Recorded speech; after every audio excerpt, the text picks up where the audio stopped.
Reçois de moi le parfum qui t'est dû, la beauté de ton nom, mon âme est perdue. Je veux n'être qu'à toi. Jésus, je t'aime. Reçois du peu que je trouve à donner, tout l'amour que mes yeux n'ont pas su te montrer. Je veux n'être qu'à toi. Jésus, je t'aime. Chers amis, nous sommes encore dans vos murs à travers l'émission Toutes les Nations pour Christ.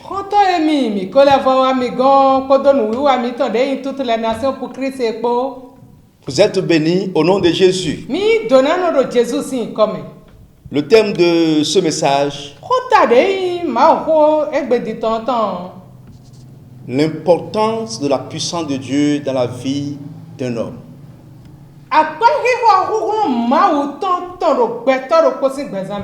L'importance de la puissance de Dieu dans la vie d'un homme.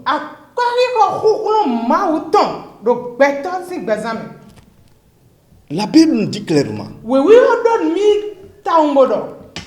que le monde est sous la puissance du malin.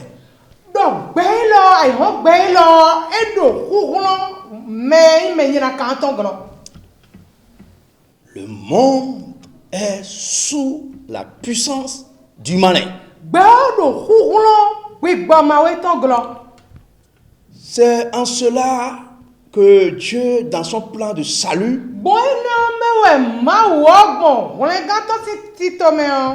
a prévu sa puissance pour chaque croyant. C'est-à-dire, le Dieu tout-puissant est avec le croyant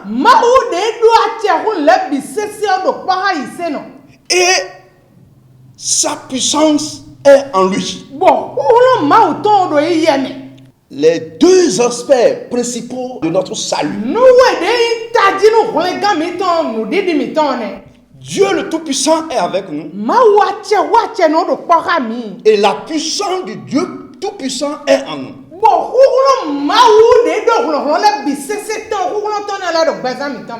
Pour développer toute cette vérité, lisons les passages suivants. 1 Corinthiens 4, verset 20.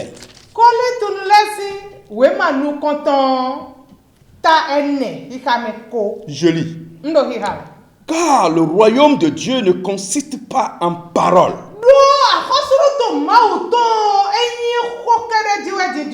mais en puissance. Bien-aimés dans le Seigneur, ce Dieu qui nous a sauvés, ce Tout-Puissant qui est avec nous, vient de nous expliquer à travers ce passage le principe de son royaume.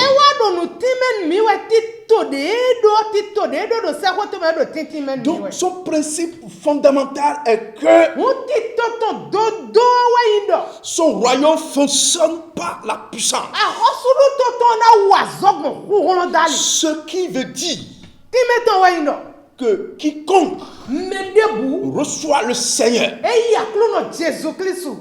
doit avoir la puissance de Dieu, doit travailler et conserver la puissance de Dieu. Cela voudra dire que le christianisme n'est pas une religion, mais une vie de puissance. Une vie de puissance. La foi chrétienne n'est pas une adhésion intellectuelle ou cartésienne au miracle de Dieu. Non. La vie chrétienne, la foi chrétienne est une vie. Et cette vie est caractérisée par la puissance. Ce ne sont pas les serviteurs de Dieu seuls qui ont besoin de puissance. Mais tous ceux qui sont membres du royaume de Dieu doivent travailler pour que la puissance de Dieu soit toujours au rendez-vous dans sa vie. Jésus même, malgré qu'il était fils de Dieu, lorsqu'il a pris le corps humain et il doit commencer son travail, il a eu recours à la puissance de Dieu. Il a eu recours à la puissance de Dieu. Et durant tout son temps sur cette terre, il a travaillé pour que la puissance de son Père demeure continuellement et permanemment dans sa vie.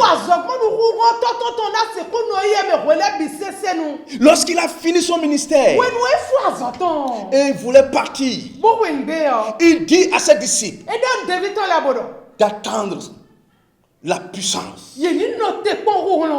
Bien-aimés, les disciples de Jésus avaient fait 3 ans et demi avec lui. Jésus leur a communiqué la vérité biblique. Jésus a fait de grandes expériences avec eux. Jésus les a envoyés chasser les démons. Ils sont revenus joyeux. Et ils ont rendu témoignage de comment les démons se sont soumis à eux. Ils pouvaient dire qu'ils étaient prêts pour l'œuvre. Mais avant que Jésus ne parte, il leur dit, attendez la puissance. La puissance du chrétien est primordiale.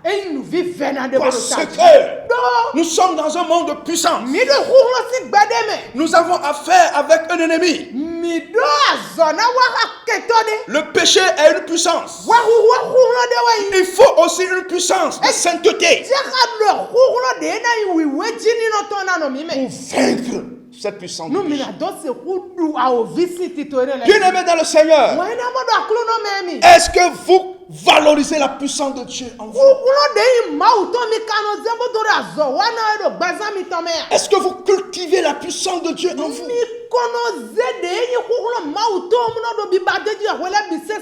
Le développement technologique et scientifique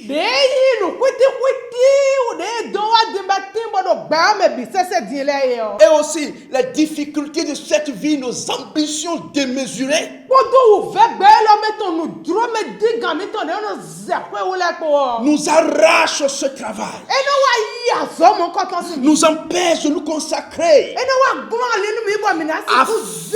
afin de nous charger de la puissance de Dieu.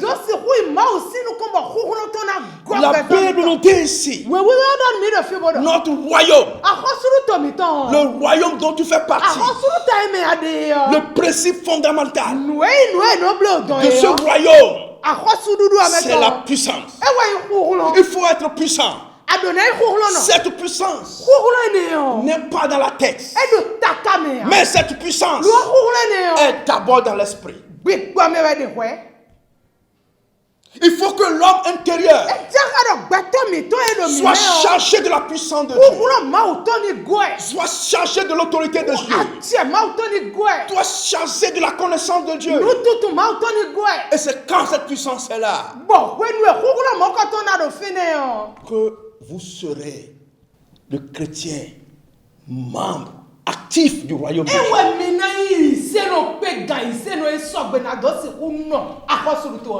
Pour illustrer tout ceci, nous allons lire un passage dans 2 Rois 5, le verset 8 à 10. Je lis. Lorsqu'Élisée, homme de Dieu, apprit que le roi d'Israël avait déchiré ses vêtements, il envoya dire au roi, pourquoi as-tu déchiré tes vêtements? Laisse-le venir à moi. Et il saura qu'il y a un prophète en Israël. Naaman vint avec ses chevaux et son chat. Et il s'arrêta à la porte de la maison d'Élisée. Et Élisée lui fit dire par un messager: va et lave-toi 7 fois dans le Jourdain, et ta chair deviendra saine. Tu seras pur. Gloire à Dieu. Alléluia. Bien-aimés dans le Seigneur, nous voyons ici un événement triste. Triste pour Naaman. Parce que Naaman n'est pas n'importe qui. Il est le chef de l'armée de Syrie. Il est le chef de l'armée. Et il est très aimé par son patron. Même l'Éternel l'a utilisé pour punir Israël.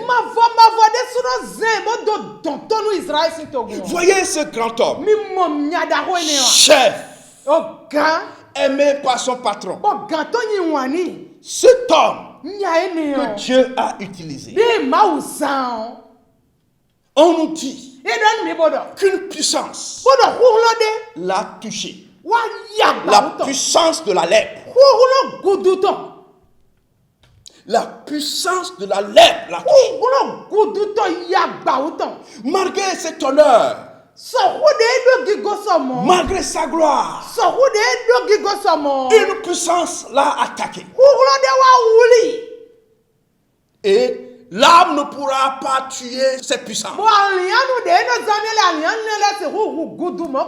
Sa technique de guerre ne pourra tuer cette puissance. L'amour que ce patron avait pour lui ne pourra donner solution à ce problème.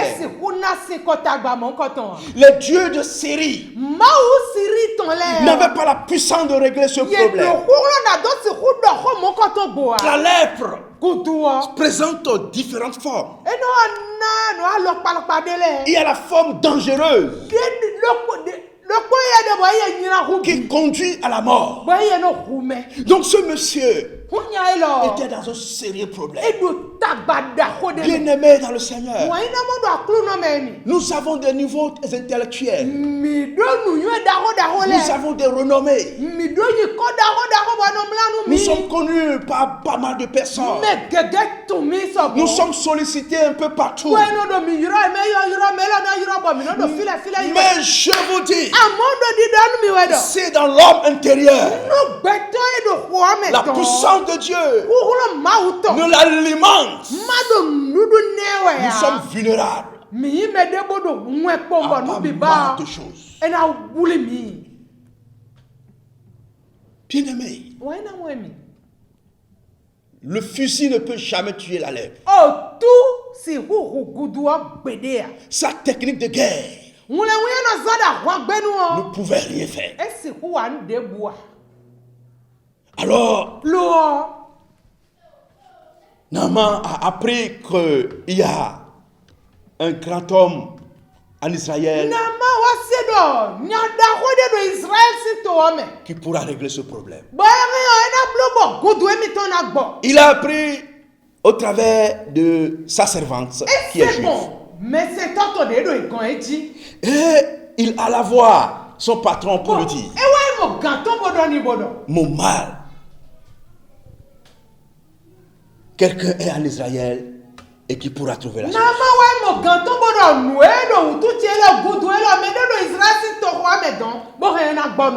Et son patron envoya une lettre à son homologue pour lui dire: je t'enverrai, Naaman, pour que vous travaillez sur son état de santé.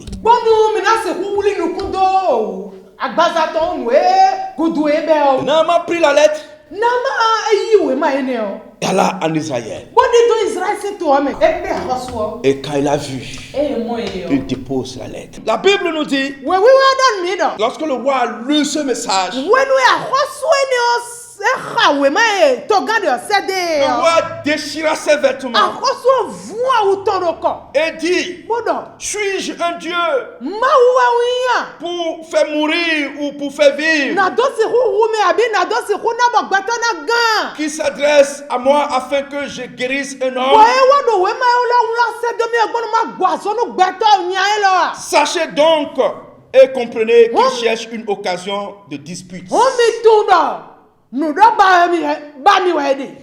réalité, ce roi d'Israël est un roi qui avait reçu l'onction, la puissance de Dieu pour gérer le peuple de Dieu. Ce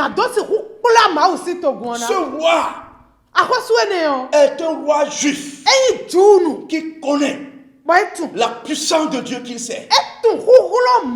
Mais lorsque la nouvelle est venue vers lui, l'onction en lui qui devait le convaincre pour lui dire, ton Dieu peut le faire, n'aie pas peur, cette onction n'est plus là, cette puissance n'est plus là. Alors regardez, il déchira ses vêtements. Un roi confus, un roi troublé. Comment pourra-t-il gérer la nation? Père de famille chrétienne, où est la puissance de Dieu en vous? Des difficultés qui viennent dans vos foyers. Est-ce que l'Esprit dit à votre esprit que Dieu peut régler?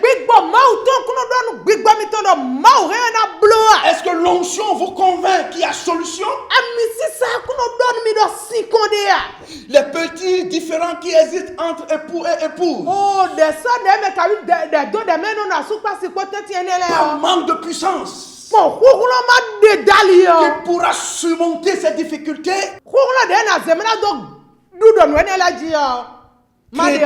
créer des divisions. Il nous faut la puissance de Dieu, conduite par le Saint-Esprit. Il faut que le Saint-Esprit, la puissance de Dieu, soit permanemment en nous. Cette puissance se manifeste à travers les dons que nous avons reçus. Les dons du Saint-Esprit, la sagesse de Dieu. Lorsque la puissance de Dieu est là, elle nous communique la sagesse de Dieu devant une situation donnée. Elle nous conduit vers la vérité, vers le plan de Dieu, vers la pensée de Dieu. Beaucoup abandonné cette puissance. Le roi est troublé. Il a consacré plus sa vie à la politique qu'au spirituel. Il doit faire la politique parce que la gestion de la nation est dans sa main.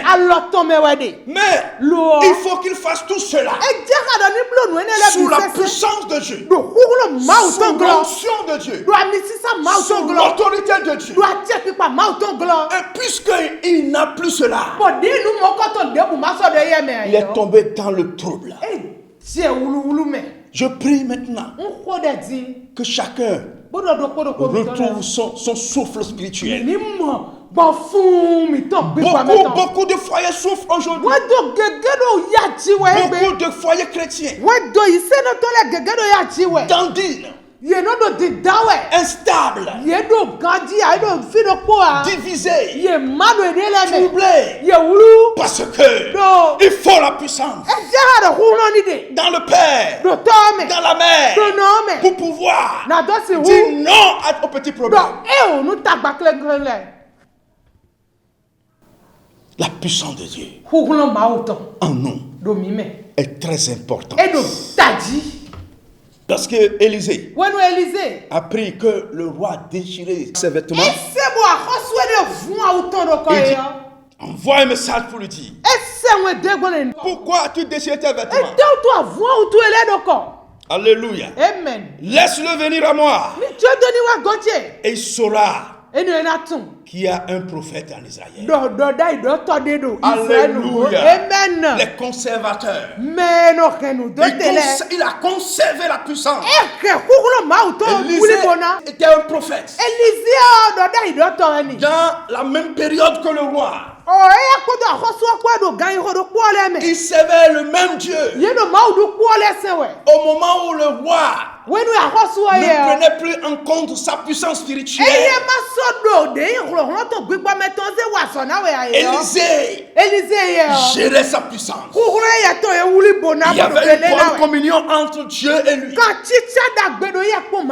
C'est pourquoi ce qui troublait le roi n'a pas pu troubler Élisée. Vous pouvez être des chrétiens de la même dénomination, de la même assemblée, mais ce qui détermine votre fermeté devant les situations, c'est la puissance de Dieu se manifestant en vous. Se manifestant en vous. Bien-aimés dans le Seigneur, gérons la puissance. Soyons permanemment fortifiés dans l'homme intérieur. Élisée dit au roi, envoie-le-moi. Et quand il dit, il saura qu'il y a un prophèt en Israël. Il n'a pas dit. Il saura qu'il y a un Dieu en Israël. Mais il a dit, il saura qu'il y a un prophète. Pourquoi? Parce que il sait qu'il a géré la puissance que Dieu lui a donnée. La capacité que Dieu lui a donnée. Le ministère que Dieu lui a donné. Il est prêt à l'exercer. Quel est ton don, mon frère? Chrétien, quel est ton don? Quel est ton don dans l'église? Est-ce que tu pourras dire à quelqu'un, il saura qu'il y a un prophète dans cette église? Il saura qu'il y a quelqu'un qui a un don de guérison. Il saura qu'il y a un chrétien dans cette maison. Dieu est Dieu. Tout le monde sait que Dieu est Dieu. Mais il a déposé sa force, sa puissance en chacun de nous. Pour que n'importe où nous passerons, les gens puissent savoir qu'il y a un de ses représentants dans ce milieu. Je veux, et Dieu le veut, qu'à partir de ce message, toi qui es dans cette maison et tu veux quitter parce que tu penses qu'il est un sorcier, toi chrétien qui a toujours changé de maison parce que tu penses qu'il y a un sorcier ici, il y a un sorcier ici, ma prière pour toi est que la puissance de Dieu te remplisse et qu'à partir de maintenant tu puisses dire, cette maison dans laquelle je suis maintenant, qu'ils sachent, ils sauront qu'un enfant de Dieu est ici. Nous sommes appelés pour cela. Nous ne sommes pas appelés pour fuir la puissance diabolique. Mais nous sommes appelés pour les chasser, pour les troubler. Nous sommes appelés pour amener la sérénité sur la terre. Serviteurs de Dieu, l'heure a sonné pour que nous puissions dire, envoyez-le-moi, envoie-le-moi, pour qu'il sache qu'il y a un serviteur de Dieu dans cette localité, dans cette maison, dans cette église. Fidèles de l'église, l'heure a sonné pour que nous puissions dire, dans le village où nous nous trouvons, laissez-les venir pour qu'ils sachent qu'il y a une église dans cette localité. C'est en cela que Dieu nous a appelés. Et ce n'est pas par la parole que ça se fait. Ce n'est pas par la science que ça se fait. Ce n'est pas par la philosophie que ça se fait. Mais elle se fait par la puissance de Dieu en nous. Au moment où le roi était troublé, le prophète était serein. Ça ne venait pas de lui. Ça venait d'une force. La puissance de Dieu. Je prie que tu reprennes ta sérénité. Tu es trop troublé. Tu n'as plus d'assurance en toi. Tu passes d'église en église, de camp de prière en camp de prière.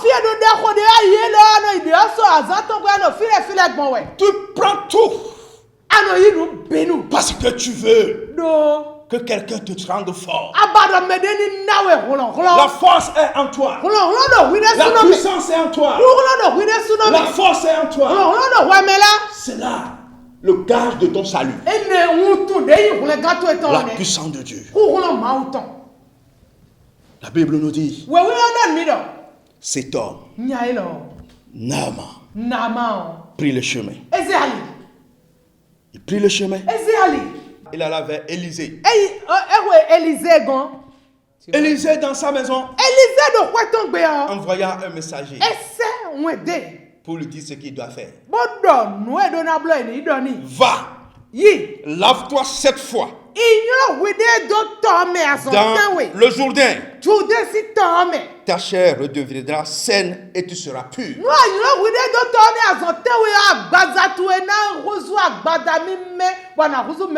Il n'est pas sorti. Il a seulement envoyé un messager pour lui dire, va faire. La puissance de Dieu oriente.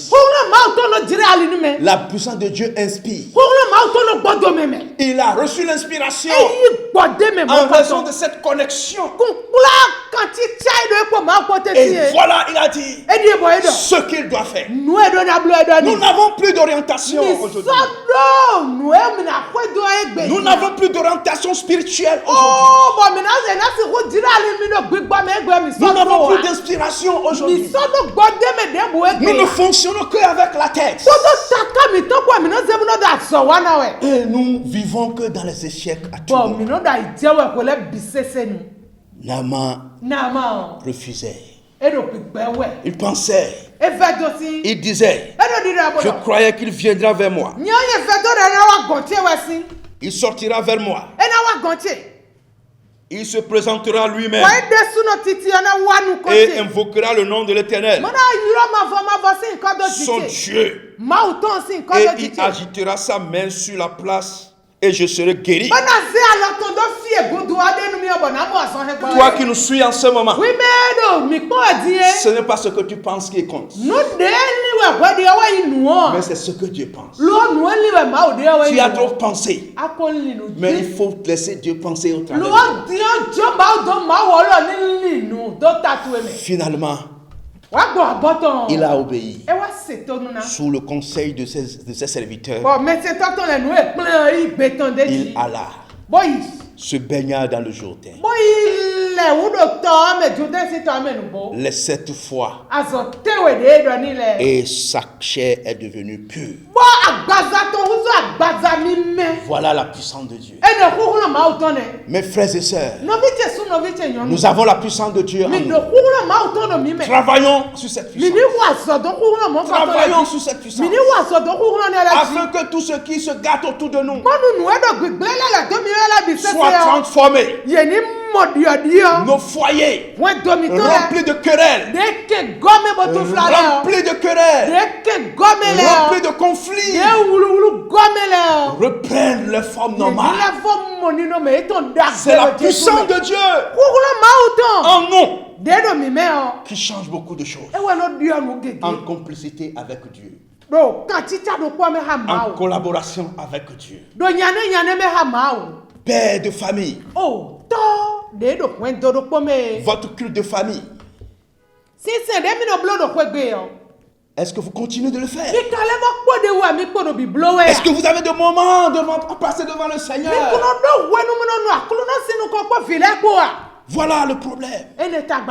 C'est en cela qu'on reçoit la puissance. C'est quand on se réunit en famille que la puissance de Dieu remplit l'homme. C'est quand on fait son temps personnel. Dans la lecture biblique, c'est de là vient la puissance. C'est quand on a de choisir un moment pour chercher la face de Dieu. C'est en ce moment que la puissance vient. C'est ce qu'il te faut, mon frère. Il faut qu'on sente qu'il y a une puissance. Ta présence doit convaincre tes collaborateurs. Pas seulement dans ce que tu as appris, mais dans ce que tu as reçu de Dieu. La puissance de Dieu. La puissance de Dieu. Tu en as besoin. Je veux parler à quelqu'un qui n'a pas encore Christ. Comme Naaman, qui fait de grands exploits au plan politique, au plan économique, qui fait de grands exploits. Toi qui es sollicité un peu partout, mais tu as quelque chose qui te crée des problèmes. Tu le sais, ta femme le sait. Vous avez cherché les solutions partout. Vous n'avez pas trouvé. Je te dis que c'est une puissance. Il faut une puissance qui soit supérieure pour régler cela. Mais pour le faire, il faut recevoir Jésus. Pour avoir cette puissance, il faut recevoir Jésus. Ne dis pas, je ne peux pas entrer dans leur groupe là. Avec mon niveau là. Je n'ai trouvé aucune de ma classe sociale. Je ne peux pas aller là-bas. Oh, ce n'est pas le lieu qui compte. Mais il y a quelqu'un là. Il y a quelqu'un là. Élisée a dit à Naaman, va te jeter dans le fleuve de Jourdain. Va te jeter 7 fois dans le Jourdain. Et il a fini. Il n'a plus parlé. Mais ce temps, Naaman commence par citer les fleuves. Les meilleurs fleuves. Les grands fleuves. Les fleuves de valeur. Fleuves de Damas. De Labana. De Papa. Ne sont-ils pas meilleurs que ce fleuve de Jourdain? Mon frère, tu as un problème. Laisse le problème de structure. Laisse le problème du local où le culte est célébré. Mais ce que tu veux faire, il y a quelqu'un qu'on appelle Jésus qui est dans ce temple, le créateur de toutes choses, le grand Dieu. Malgré l'état de ce temple, il est dedans. Il est dans ce temple. Il est plus grand que toi. Jésus est plus grand que toi. Tout est créé par lui. L'or et l'argent sont à lui. Mais pourtant, il est dans ce champ. Il est dans cette église. En banco. Il est dans cette église. En banco. Mais ce qu'il te veut seulement, que toi tu viennes te jeter dans sa main. Te jeter dans ses bras. Ta vie va changer. Naaman l'a expérimenté. Nous t'appelons à travers ce message tu peux retrouver tout ce que tu as perdu. À cause de Jésus. Bien-aimé dans le Seigneur, c'est important que nous renouvellions la puissance de Dieu en nous. C'est le gage de notre salut. Un Dieu grand avec nous et sa puissance en nous. C'est là l'évangile. Dieu grand avec nous, sa puissance en nous. Travaillons la puissance, cultivons la puissance par la sainteté, par la vérité, par l'étude de la parole de Dieu, par la prière, par les veillées, par les réunions de l'église, les cultes du soir, les cultes du dimanche, à travers l'adoration, la culte de Dieu, l'obéissance à Dieu, c'est ce qui fait grandir cette puissance en nous. Ce n'est pas la parole positive qui fait ça. Ce n'est pas la pensée positive qui développe la puissance de Dieu en nous. Mais c'est un travail entre Dieu et toi, dans la prière, dans la soumission, dans l'obéissance, sainteté. C'est ce qui nous fait grandir en puissance et en force. Que le Seigneur vous bénisse, qu'il vous rende plus de sa puissance. Au nom du Père, au nom du Fils et du Saint-Esprit, nous allons prier maintenant. Seigneur, nous te remercions car tu viens encore de nous réveiller sur l'importance de ta puissance en nous. Seigneur, tu es puissant et tu veux que nous le soyons aussi. Fortifie quelqu'un maintenant. Ceux qui étaient spirituellement morts, ceux qui dorment spirituellement, pardonne leurs péchés, et que ta force de réveil les atteigne maintenant, et qu'ils reprennent leur vie, et que ta puissance se manifeste en eux. Les foyers divisés, les foyers troublés par manque de puissance, je prie, Seigneur, qu'il soit reconstruit, qu'il soit reconstruit. Seigneur, merci parce que tu nous as exaucés. Au nom de Jésus. Bien-aimé, merci. Vous êtes merveilleux. Le Seigneur vous aime. Nous vous aimons aussi. À la prochaine. Tout l'amour que mes yeux